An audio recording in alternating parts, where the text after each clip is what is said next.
Olá, meu nome é Marcelo Soares, eu sou um dos Master Black Belts da Labone e eu estou aqui hoje para compartilhar um pouco da minha experiência com relação a chefe e líder. Há uma diferença enorme entre essas duas posições e a gente quer mostrar para você que há o que se fazer, há um caminho a ser perseguido.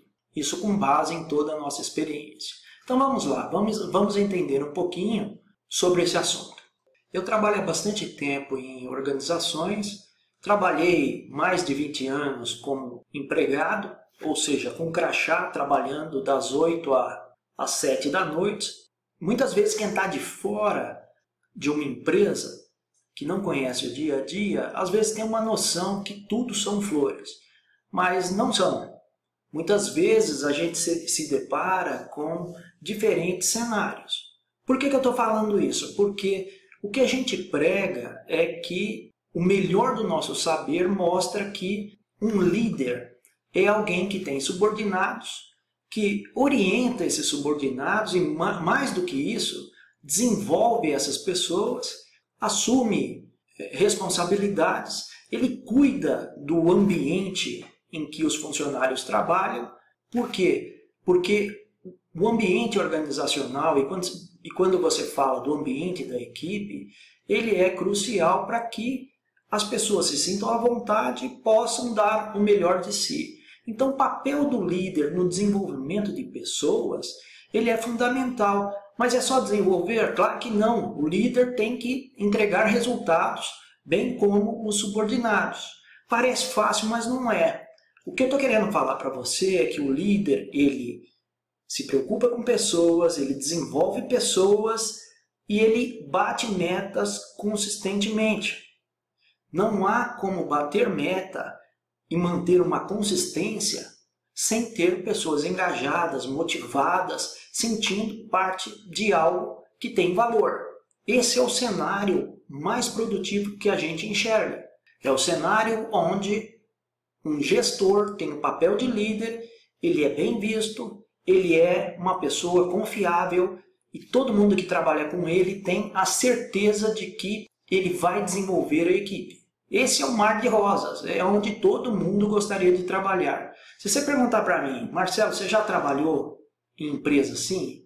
Eu vou falar para você que sim. Eu tive o prazer de trabalhar numa empresa que era exatamente como a gente está descrevendo esse papel do líder aqui, que é o líder ideal que a gente enxerga. Mas Marcelo, fala um pouquinho aí da sua experiência.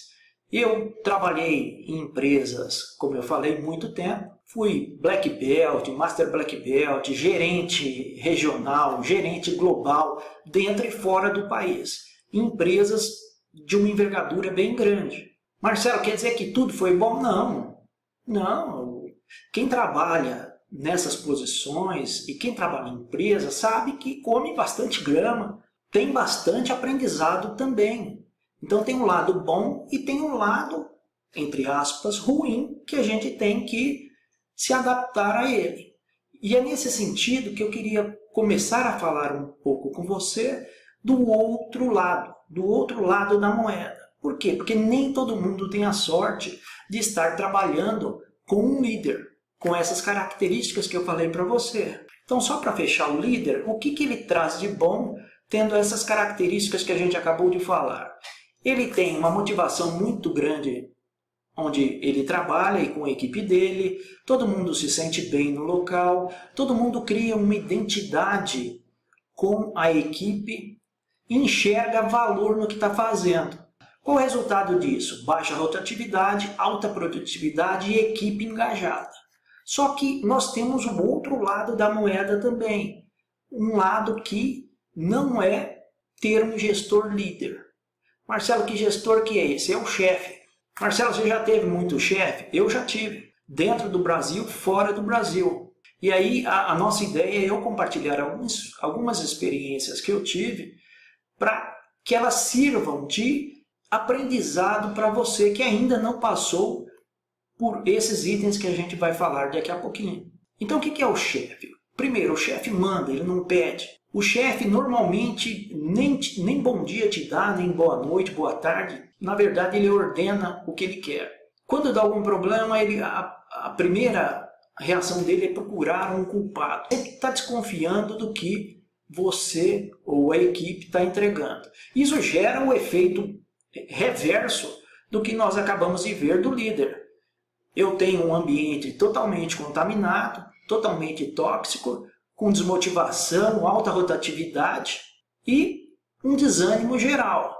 Agora, o que nos chamou a atenção e chamou a minha atenção ao longo desse tempo todo que eu trabalho em empresas foi que muitas vezes a gente trabalha em empresas com esse perfil de chefe que eu acabei de mostrar para você, mas o chefe, ele dá resultado e por isso ele vai ficando. Pasmem ou não, isso acontece. Comigo já aconteceu muito, não sei se aconteceu com você. Aconteceu pelo menos 3 vezes comigo. Enquanto o chefe está lá, dando resultado do setor, não importa se ele está massacrando a turma que está embaixo dele. Ele vai ficando, enquanto ele der resultado. Isso é bom? Isso é péssimo. Isso é péssimo para a empresa, porque momentaneamente a empresa vai dar o resultado que o acionista espera. Mas a médio e longo prazo, isso é contaminante para a estrutura toda. Porque todo mundo vai falar, ó, tá vendo? Aquele setor ali onde trabalha fulano de tal, né, é chicote, né, é estilo feitor. Isso propaga e ninguém gosta de trabalhar nesse ambiente que você está vendo aqui, onde tem um chefe ao invés de um líder. E a questão é que quando eu tenho um ambiente desse, um ambiente mais obscuro como esse, com um chefe no setor, eu tenho uma série de problemas que são gerados. Nós trouxemos algumas sugestões que você pode usar para, se você estiver nesse cenário, para que você sobreviva a esse momento e melhor ainda, que você tenha um planejamento a médio e longo prazo. Vamos dar uma olhada. Se você estiver nesse ambiente mais tóxico, onde você tem um chefe ao invés de um líder, a nossa primeira sugestão para você é que você encontre um outro departamento com melhores condições ou outra empresa que te ofereça um ambiente de trabalho e principalmente um gestor com as características de um líder e não de um chefe ou de um feitor como nós vimos. Essa é a nossa primeira sugestão. A segunda é adapte-se ao seu chefe. O que é se adaptar ao seu chefe? Você tem que conhecer melhor o seu chefe e ver como é que você vai trabalhar para conviver bem com ele. Marcelo, dá exemplo aí. Eu vou colocar alguns exemplos que eu tive vivência para você entender que o que a gente, principalmente eu, já passei e tive que me adaptar. Há muitos anos atrás, eu marquei uma reunião com o diretor comercial da empresa que eu estava. Aí eu fui lá no escritório central, na Berrini, em São Paulo. Cheguei lá, eu estava morando em Pinda, de Pinda, que é uma cidade do interior, até São Paulo, demorou 4h30. Cheguei lá no horário certo, entrei no escritório. Aí a hora que encontrei esse diretor, eu falei assim, ó, bom dia, tudo bem? Aí ele falou assim para mim, ó, bom dia só se for para você. Para mim o dia está péssimo. Não vou fazer reunião com você, você marca outro dia com minha secretária. O que eu estou querendo falar para você? Isso é certo? É claro que não é certo. Um diretor na posição de executivo, é certo ele tratar alguém assim? É claro que não. Marcelo, isso ocorre hoje aos montes. Aconteceu comigo que eu estou falando para você. Então o que eu tive que fazer nessa situação? Eu tive que voltar para trás, mais 4h30, cheguei na empresa que eu trabalhava, respirei fundo, tomei um café, liguei para a secretária dele e remarquei a reunião para um outro dia. Quer outro exemplo? Eu trabalhei com um vice-presidente e esse vice-presidente, uma vez, em uma reunião com ele, ele era meu chefe direto. Ele falou assim, ó, e nós precisamos aqui na nossa área do desenvolvimento de um sistema de controle de indicadores para a gente controlar os indicadores principais das operações de 4 plantas que nós tínhamos. Eu trabalhei de segunda a segunda durante pelo menos 3, 4 meses, trabalhando das 7 às 10 da noite, trabalhava na empresa, trabalhava em casa. Desenvolvi todo o sistema, porque eu conheço a parte de informática. Fizemos tudo em Excel, tudo do jeito que ele pediu. Implantamos, rodou muito bem e funcionou muito bem durante alguns anos. A pergunta que você pode me fazer é: Marcelo, teve algum reconhecimento? Nenhum. Marcelo, nem obrigado? Nenhum obrigado. Então, quando eu falo nós, é eu e os outros gerentes, nós tivemos que nos adaptar a esse estilo de um vice-presidente. É fácil isso? Você trabalhar das 7 às 10 da noite durante 4 meses para desenvolver algo e não receber nenhum obrigado, nenhum comentário positivo? Não é. É assim que se motiva a pessoa? Está muito longe de ser. É o caminho contrário. Mas aconteceu e a gente tem que se adaptar a isso. O terceiro caso com relação à adaptação, eu tive esse era um outro vice-presidente de qualidade global. Olha o cargo que eu estou falando para você, vice-presidente global de qualidade. Ele estava chegando no Brasil para uma reunião e o meu telefone tocou. Eu falei: alô? Conversei com ele direitinho e ele falou assim: Marcelo, eu estou aqui com um problema, saí muito rápido do escritório aqui em Atlanta e não consegui comprar um desodorante. Aí você pensa assim, né? Na época eu era gerente, hein? E o que eu tenho a ver com isso? Ele era novo, era meu chefe novo. Ele falou assim: não tem jeito de você comprar para mim aí não e mandar no hotel? Então eu pensei bem, né, durante 3, 4 segundos e me adaptei à situação, peguei o telefone, liguei para minha esposa, falei assim: bem, ó, o fulano de tal está chegando, ele me pediu um negócio absurdo, mas vamos se adaptar, porque é chefe novo, vamos, você me ajuda. Ela foi, comprou lá da Natura o sabonete, lá o shampoo, entregou no Hotel Colonial aqui de Pinda, e ele chegou para fazer a reunião como se nada tivesse acontecido, como se nada tivesse sido feito. O que eu estou querendo falar para você é que, nesse caso de adaptabilidade, muitas vezes a gente engole sapo. Então, se eu estou numa situação onde eu tenho um chefe, no contexto que a gente está discutindo, eu tenho que fazer de tudo para me adaptar a ele. Se eu não sair ainda desse ambiente, eu tenho que me adaptar a ele. E aí vem a terceira sugestão: saiba para onde você quer ir. Eu sempre tive subordinado durante minha carreira, principalmente nos últimos anos da carreira corporativa. E eu sempre conversei com eles. Eu falei assim: para onde você quer ir? Por que isso? Porque se você não sabe para onde você quer ir, qualquer lugar vai te agradar. Qualquer caminho vai te agradar. Vai surgir um projeto, alguém vai te chamar. Se você não sabe se você quer ir ou não, você pode ter uma surpresa desagradável aí, porque você não sabe qual é o desenho da sua carreira. Então, saiba para onde você quer ir.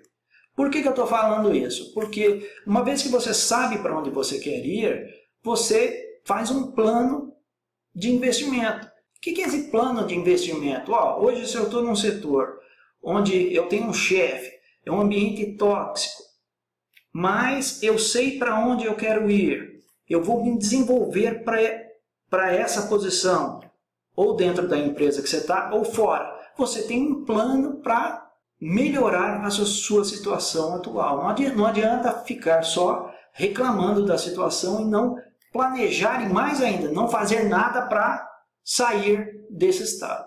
Outra sugestão é: resolva todos os problemas que você puder.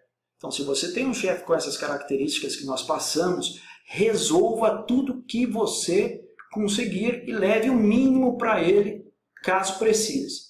Mais uma sugestão: saiba quando falar e quando calar. Pegando a minha experiência e o que eu já presenciei. Uma vez eu estava num departamento muito importante na organização, e eu cheguei cedo, como eu sempre chegava. Mas esse dia eu cheguei mais cedo ainda, eu cheguei às 6h15 da manhã e tinha um outro funcionário.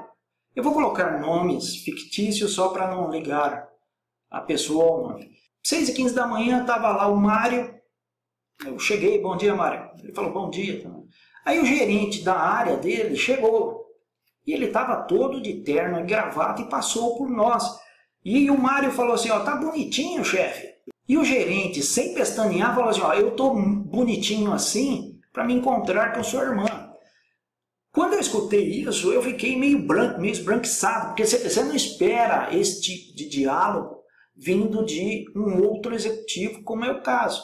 Então, quando você tem uma situação dessa, você tem, primeiro, conhecer o seu chefe. Segundo, jamais falar algo desse jeito, se você já conhece o seu chefe. Não se expor dessa maneira. A outra sugestão é vigie a sua moral e a sua ética, porque nesse ambiente que a gente está conversando, elas serão forçadas ao extremo. Há ambientes que eu não tenho nem palavras para falar, é muito mais do que tóxico. Você pode botar até outra palavra aí.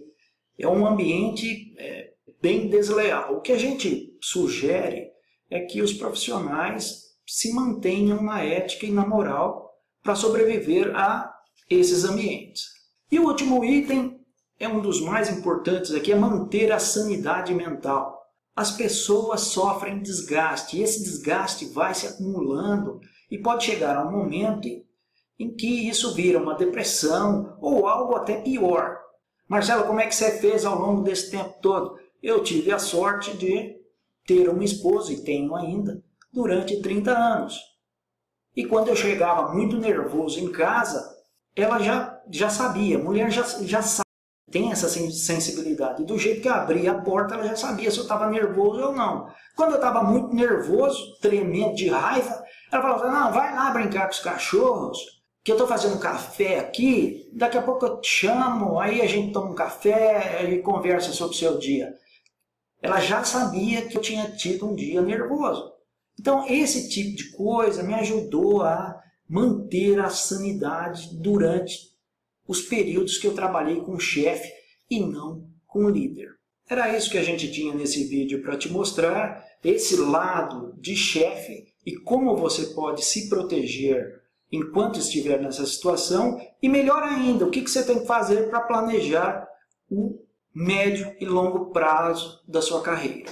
Te vejo no próximo vídeo. Um forte abraço. Até mais.